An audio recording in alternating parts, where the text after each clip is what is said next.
Assalamualaikum warahmatullahi wabarakatuh.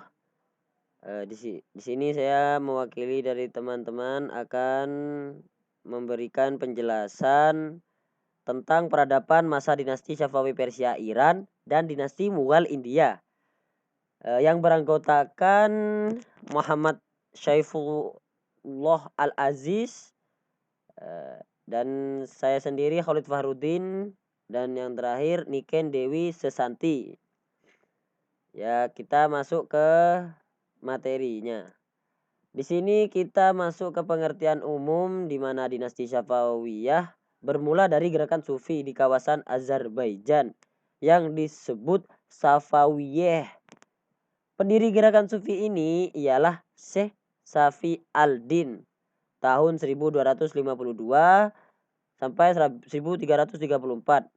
Syekh Safi al-Din Abdul Fat Ishak Ardabili berasal dari Ardabil sendiri, diambil dari nama ininya dimasukkan. Sebuah kota di wilayah Azerbaijan, Iran. Ia merupakan anak murid seorang imam sufi yaitu Syekh Zahid Gilani 1216 sampai 1301 dari Lahijan. Safi al-Din kemudian mengganti ajaran sufi ini menjadi ajaran Syiah sebagai tanggapan terhadap serangan tentara Mongol di wilayah Azerbaijan. Pada abad ke-15, Safawiyah kemudian berubah karakter dan menjadi militan di bawah Syekh Junaid dan Syekh Haidar. Ya, kita lanjut. Di masa peradaban dinasti Safawi Persia Iran. Yang pertama dari pembentukan kerajaan Safawinya. Nama kerajaan Safawi berasal dari kata Safi, yaitu bagian dari nama Safi al-Din Ishak al-Ardabili. Ya, itu teman-teman. Safi al-Din al-Ardabili lahir pada tahun 1252 Masehi atau 650 Hijriah. Ya, pada waktu 6 tahun sebelum Hulagu Khan menghancurkan Baghdad dan mengakhiri dinasti Abbasiyah. Ia lahir di kota Ardabil, sebuah kota paling timur, sebuah kota paling timur dari Azerbaijan. Sejak beliau sudah menggemari amalan dan keagamaan dan kehidupan sufistik. Kita lanjut ke masa kejayaan Safawi. Kejayaan Safawi yang gemilang baru dicapai pada masa pemerintahan Syekh Abbas I pada tahun 1587 sampai 1629 Masehi. Raja yang kelima. Walaupun begitu, peran Ismail sebagai pendiri Safawi sangat besar sebagai peletak pondasi bagi kemajuan Safawi di kemudian hari. Ismail juga telah memberi corak yang khas bagi Safawi dengan menetapkan Syiah sebagai aliran agama negaranya sendiri. Di samping itu, Ismail itu telah mempersembahkan karya besar bagi negaranya berupa perluasan wilayah. Begitu. Kita lanjut ke kemajuan-kemajuannya. Yang pertama, kemajuan di bidang politik. Kemajuan di politik itu ya terwujudnya di integritas wilayah negara yang luas yang dikawal oleh suatu angkatan bersenjata yang tangguh dan diatur oleh suatu pemerintahan yang kuat serta mampu memainkan peran dalam peraturan politik internasional. Ya, yang selanjutnya kemajuan di bidang ekonomi. Kemajuan di bidang ekonomi yaitu pada masa Syekh Abbas I telah mendorong kemajuan di bidang ekonomi, terutama pada sektor industri dan perdagangan. Untuk menunjang kekuatan militer yang memerlukan banyak dana, Syekh Abbas I ini melakukan usaha besar di bidang perdagangan. Ia memacu produksi sutera dan memasarkan produk tersebut melalui para pedagang yang berada dalam pengawasan negara. Yang selanjutnya kemajuan di bidang pendidikan.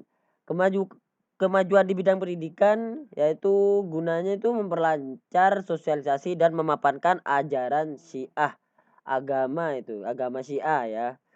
Syekh Abbas I mendirikan lembaga-lembaga pendidikan Syiah.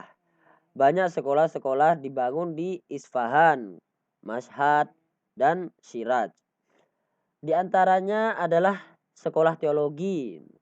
Sekolahan di Shiraz itu di Iran Tenggara yang terkenal dengan seorang tokoh pengajarnya itu yaitu Mullah Sadra. Yaitu untuk selanjutnya saya pasrahkan kepada teman saya Niken Dewi Syanti. Waktunya dipersilahkan. Bismillahirrahmanirrahim. Masuk ke kemunduran kerajaan Syafawi. Berikut adalah sebab-sebab kemunduran kerajaan Syafawi.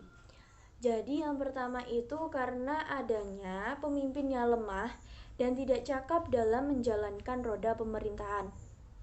Jadi, setelah kepemimpinan Abbas I, kepemimpinan selanjutnya dilanjutkan oleh cucu-cucunya, dan cucu-cucunya itu memiliki kelemahan dalam hal pemerintahan, seperti Syekh Sulaiman yang tidak cakap dalam urusan politik dan pemerintahan, dan Syekh Hussein yang menyerahkan urusan pemerintahan kepada para ulama Syiah. Lalu yang kedua, karena adanya dekadensi moral yang menimpa sebagian para pemimpin sehingga merusak wibawa penguasa. Bahkan penguasa bejat tersebut bertindak kejam terhadap siapapun yang dicurigai. Jadi para pemimpin itu akan bertindak hal yang tidak sopan kepada siapapun yang dicurigai. Yang ketiga, karena adanya perbuatan kekuasaan dalam pemerintahan yang melemahkan kerajaan. Yang keempat, ada kelemahan angkatan bersenjata yang tidak dapat diatasi, berakibat pula pada melemahnya sistem pertahanan kerajaan. Jadi sistem pertahanan kerajaan itu mulai melemah. Lalu yang kelima, ada penentangan ulama terhadap teori kesucian para raja, melemahkan kepercayaan masyarakat pada penguasa. Yang keenam, ada fanatisme golongan Syiah berkuasa yang selalu mengintimidasi dan menyingkirkan kelompok Sunni, memicu perlawanan dalam bentuk pemberontakan terhadap kerajaan. Yang terakhir, karena adanya serangan silih berganti dari berbagai kerajaan seperti Turki, Utsmani, dan Afghanistan. Peradaban dinasti Syafawi Mughal India. Jadi sedikit cerita tentang pembentukan kerajaan Mughal. Dinasti Mughal itu tergolong kerajaan besar Islam termuda yang pernah berdiri seperempat abad setelah kerajaan Syafawi. Dinasti Mughal berkedudukan di India yang didirikan oleh Zahiruddin Babul pada tahun 1482 Masehi sampai 1530 Masehi dari keturunan Turki Chagatai. Ayahnya bernama Umar Mirza dan Umar Sheikh Abi Said menjadi penguasa di sebuah kesultanan kecil Timuriah di Asia Tengah, yakni Farghana, sedangkan ibunya berasal dari keturunan Genghis Khan. Lalu kemajuan dan perkembangan kerajaan Mughal. Yang pertama, adanya perkembangan politik dan pemerintahan. Jadi dalam upaya pengembangan sistem politik dan pemerintahan, Akbar membentuk landasan institusional dan landasan geografis. Penguasa Mughal juga mengembangkan doktrin loyalitas dan pengabdian kepada pemerintah. Selanjutnya, dalam rangka menciptakan suatu sistem politik dan pemerintahan yang kuat, rezim Mughal membentuk klien-klien yang terdiri dari orang-orang Muslim yang tengah berkuasa dan sejumlah bangsawan Hindu dan penguasa lokal. Lalu yang kedua, kemajuan peradaban kerajaan Mughal. Kemajuan dalam bidang pendidikan, keilmuan, dan keislaman, antara lain dalam bidang seni lukis. Jadi dulu itu banyak raja-raja yang gemar mengoleksi lukisan, seperti lukisan air terjun seperti itu. Lalu di dunia musik juga berkembang, tercatat ada 36 penyanyi yang berasal dari Iran, Kashmir, dan Asia Tengah yang tinggal di kerajaan.